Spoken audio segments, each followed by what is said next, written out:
لیکفروا بما آتیناہم ولیتمتعوا فسوف یعلمون۔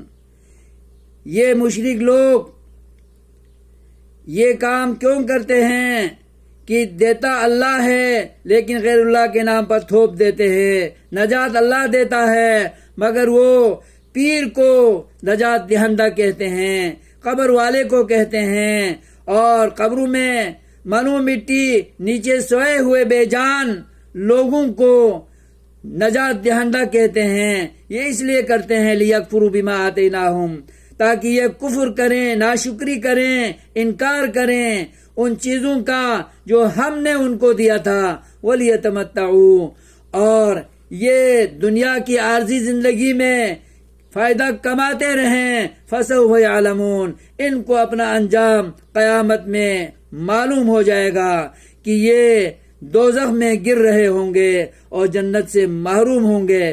اس وقت یہ چیخیں گے، چلائیں گے، اے اہل جنت تم ہم پر پانی برساؤ، تم ہم پر مہربان ہو جاؤ، ہم آگ میں جل رہے ہیں، جلس رہے ہیں، سڑ رہے ہیں، گل رہے ہیں، کچھ ہم پہ مہربانی کر دو۔ جنت والے انکار کریں گے، وہ کہیں گے اللہ نے دوزخیوں پر جنت کی ہر چیز حرام کر دی ہے، یہ کتنی بڑی محرومی ہے۔